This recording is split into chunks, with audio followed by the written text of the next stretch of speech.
Hello everyone, today I'm going to be doing a video on the new Rapido F59PH. I thought I'd do an unboxing for this video. I usually don't do those, but it is my first Rapido item, so I thought, mix it up, be a little different. I bought this from a place in Canada, because actually they had a pretty good deal, cheaper even with shipping than buying it from most other places in the US, ironically, which that's pretty cool.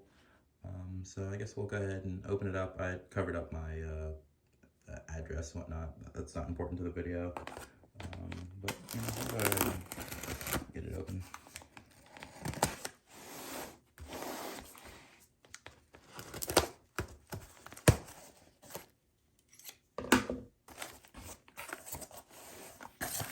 And look at that. I love the design of the box. I think it's pretty cool. There it is. It's a pretty medium-sized box. It's a little wider than most boxes you'd get, but also it's quite a bit shorter. I kind of like it. It's definitely built with this model in mind. So yeah, look at that. I got the leaser scheme.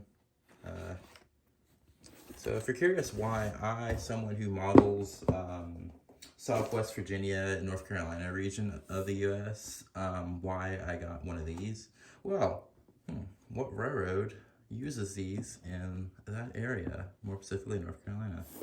So here's another end of that. Looks pretty cool. Back of the box, nothing special. It just has a little sticker that says DC scan sound. But go ahead and open it up. It's definitely the first time opening up, so that's neat. Oh look, there's a sticker. That's pretty cool. I forgot Rapido did that. That's really cool. It's their little bus they have. Oh, another sticker. Of the Rapido logo in the middle. That's pretty cool. Initial operator's manual and exploded parts diagram. I'm happy they put an exploded parts diagram because some manufacturers have stopped doing that in recent years, which doesn't make sense. If anything, people are doing more custom modifications to units than ever nowadays, so it's pretty important to have that. And the manual comes in English version and a French version, so that's pretty cool.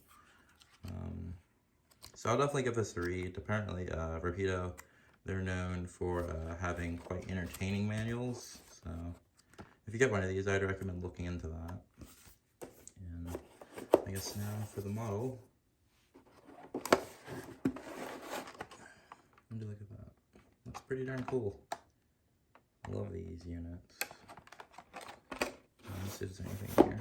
Nope. I put that to the side. So it's a typical clamshell, nothing crazy. And given that this locomotive has no handrails on the side, it doesn't need handrail protectors, of course. But yeah. Alright, well, I guess I'll change camera angle so we can get a better look at the model. Now with the unit completely out of the box, I can say it's quite a beautiful looking unit. I really like the look of the F59s. PHs. They're pretty cool locomotives. Not too many railroads bought them. I think Go Transit was the main company main railroad to order them, and has since sold off a good portion of them. I don't know if they sold off all of them. I don't think so, but they have sold off a good portion of them. And other agencies like North Carolina Department of Transportation has bought some, so that's pretty cool. So we're going to go into some details about the model. There's a few minor issues with my model out of the box, but they're pretty easy to fix. First is the front handrails. They are a little bent toward the front of the locomotive, you can see that. Given that this locomotive will be used for a project, I'm going to be working on those front handrails anyways, so not the biggest deal in the world. And given how minor it is, that is a fixable issue. And then the second one is just the back handrail stanchion back here. That's fixable. All it is that it's come out of place. I could put that back in. I'll try to do that off camera. And just like that, it's back in place. So pretty easy fix. I think that's more of an issue of the shipper handling the item rather than a Rapido from Rapido's manufacturing process.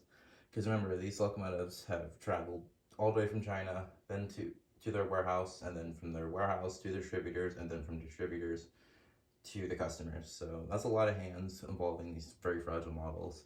So minor issues like that will pop up. So, and plus they're easy to fix. So definitely not the end of the world.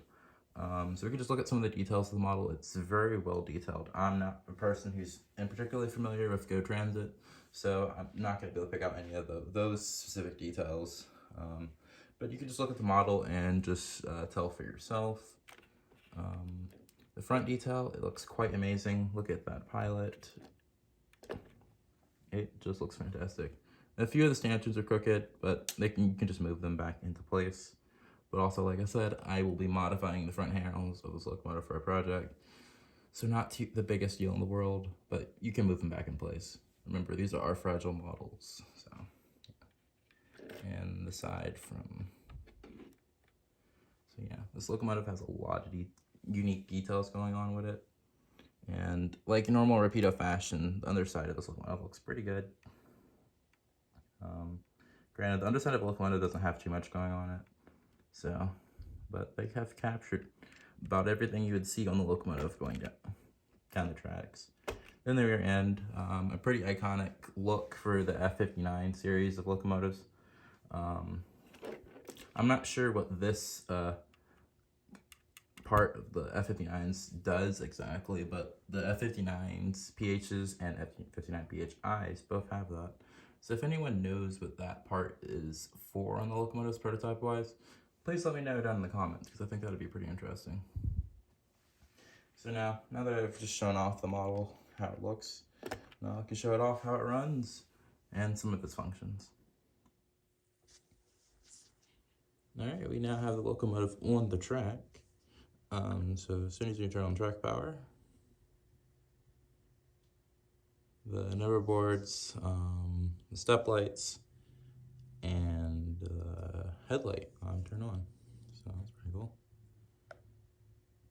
Actually, the headlight doesn't turn on. I had that function pressed by accident. Yep, the headlight is 0 like normal.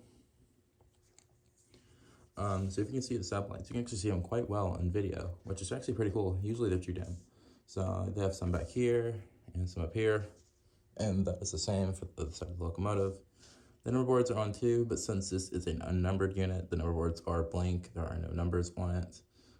So if you get a locomotive that is like the normal Go Transit paint with the numbers, it will indeed have the proper number boards. Then if we wanted to start the locomotive up, we just hit function 8.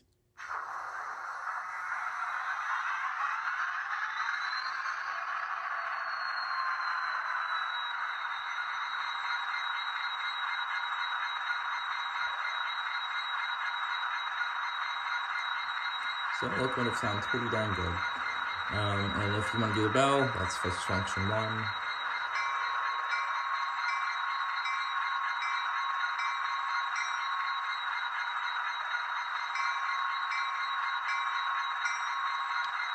Alright, and function 2 is the horn, like usual.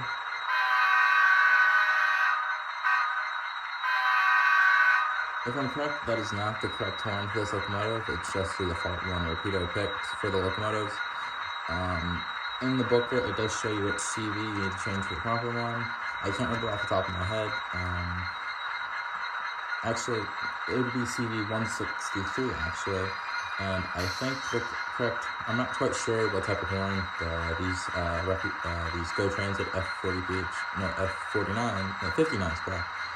had. So if you go to page 18 in the manual, it'll have that information in there. And then if you want to do flank squirrel, that'll just be function 3. I think the locomotive needs to be moving for you to hear that. And then if you want to do drive hold, that is function 4, and then function 5 is the dark horn.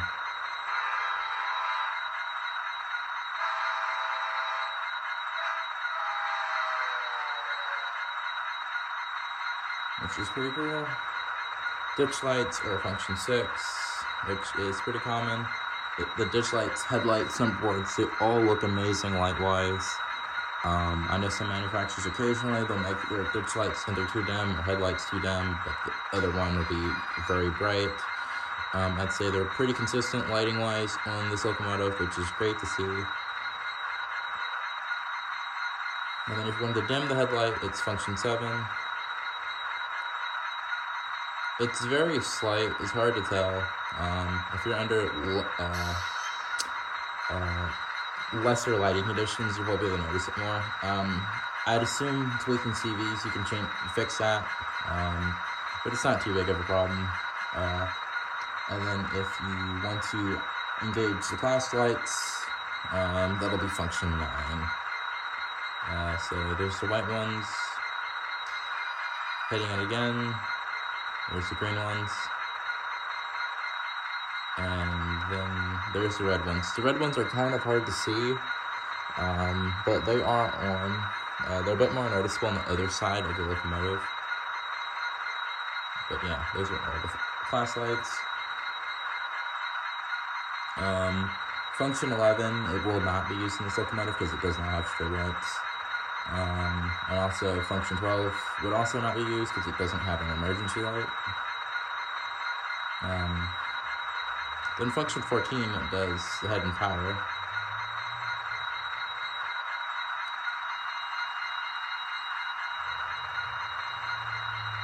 So you can just hear a slight difference now. There you go.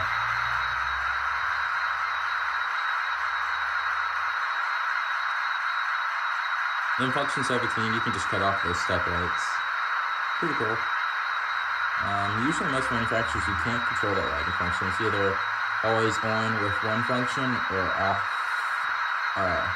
Usually it's controlled altogether with one function. So that is pretty cool. I don't think I've seen that before. And then you can cut the numberboard lights off with function 19. And then I'll turn the locomotive around to show off the lighting functions.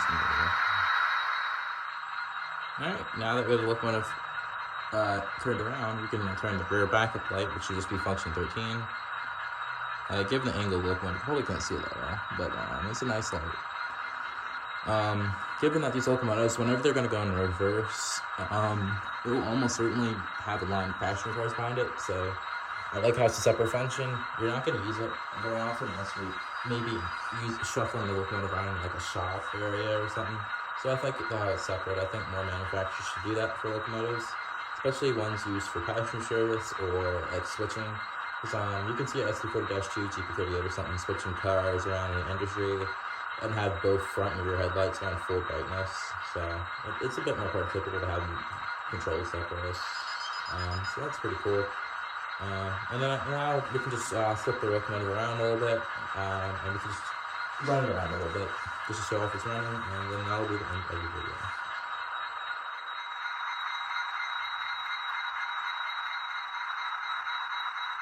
Alright, so test the locomotive slow speed control. When it speeds up, it moves extremely well for it being fresh out of the box. That is quite impressive.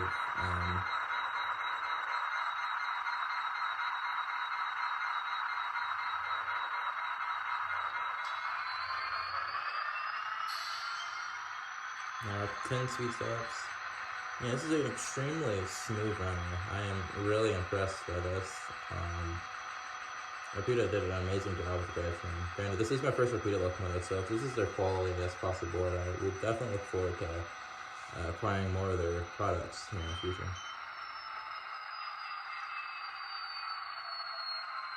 And now if we're going forward,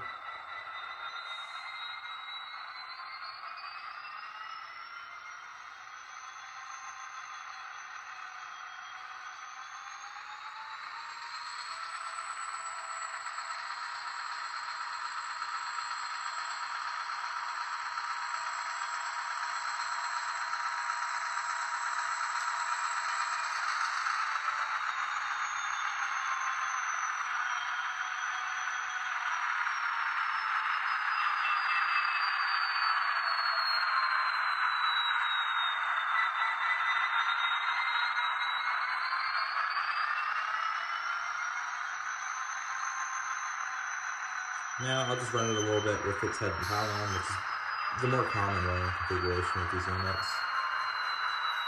Head and power takes a few seconds to fully activate.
Now lastly, before I do final thoughts and end the video, I'm going to do a short running segment, just showing the car running around with a few of my athletes. I do not have any cars that would go with this locomotive, because I do not know the Go Transit, but it's an amazing transportation industry model, but it's unfortunately not what I model.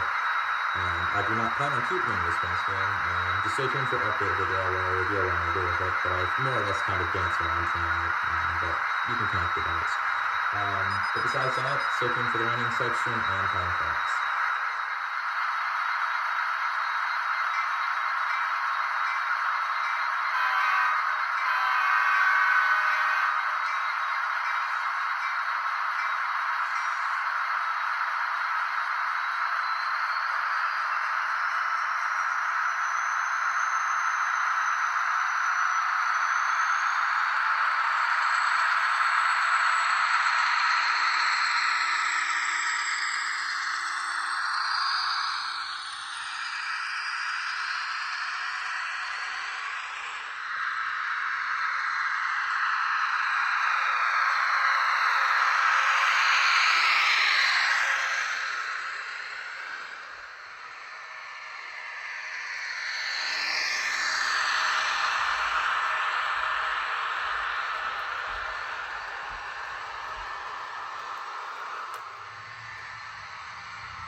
Now for my closing thoughts on this model. I think it's an exceptional model by Rapido. Their name definitely lives up to the hype. It's an amazing locomotive, and I would recommend getting it. Besides the two little gripes, I think they're alright. I just put the handrail back in place. It came loose. Like, that stuff happens in transit, and the handrail being slightly bent. I don't think any manufacturer has a history of not having slightly bent handrails, and it's very minor, so it's definitely fixable. I would definitely recommend getting one while you can. I assume many of the more uncommon paint schemes will sell out. The Metro ones, there's a good chance those ones might not hang around too long, since Rapido's the only one to ever do those Metro ones, and quite a few people like modeling Metro, so definitely try to get them while you can. I think most retailers in the US have them now. Not 100% sure, but I'd assume most of them do. It's a great locomotive. Stay tuned for any updates about what I plan on doing to this locomotive in the future. I'm quite excited about that. Only one minor gripe with the locomotive I would potentially complain about would be